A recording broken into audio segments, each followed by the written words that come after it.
This is going to be brief because I have a lot to do today. Um, I will not bury the lead. My sister Cecile is safely back in the Philippines, which I'm very happy for. I won't go into why she was forced to move home because it was for something really stupid. Doesn't matter what it is. Some of you know, some of you don't, but it really doesn't matter. But she was deported. She was planning to return home next year anyway. She is seeing this as an Easter miracle. And so, in honor of her, that's where I'm going to go with it. It's an Easter miracle. Thank God, and go with it there. There are a couple things that I need to cover in the news. You obviously have seen the story now about the plane that got down and the issues that are going on there. Um, so long story short, Iran is going for the infrastructure of the Gulf countries. Specifically, as I've mentioned in an earlier video, they're aiming at the desalination plants because if they're able to take out the desalination plants, it shuts the country down. There's nothing more vulnerable to Gulf countries than the desalination plants.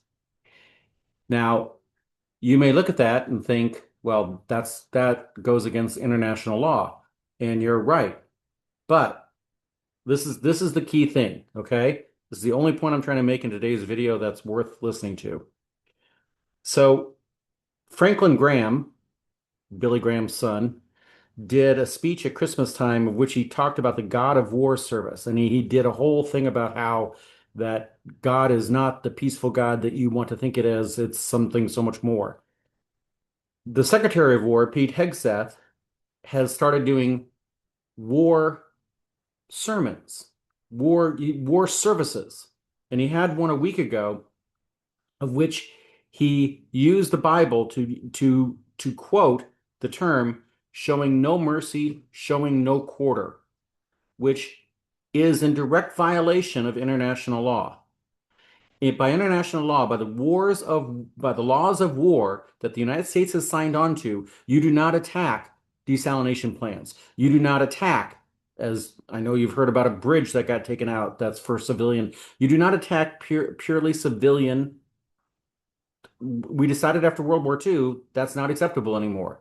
But the United States has decided that throw that out the window. We're not going to follow international law. So I am not upset with Iran going after the soft spots of the Gulf countries.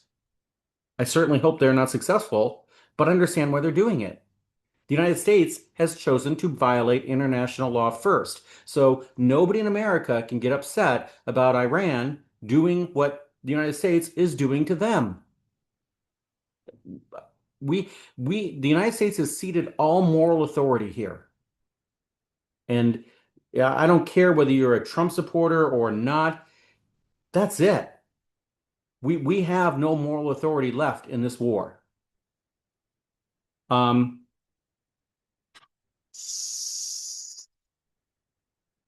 uh, car sound outside, no idea. I just all I want to finish with saying this is that Pope Leo this past week has taken notice, and Pope Leo is not happy with the whole God of War line that they're using, and so all I can say is Pope Leo from Chicago. I'm not Catholic, I'm not religious, but you go, buddy, you go. So many other weird things going on, but I really wanted to make this short, so I'll leave it there. I will be doing a video later today or early tomorrow about aviation because how they're getting people out of this country is a story we're telling. That'll be your next video. See you later.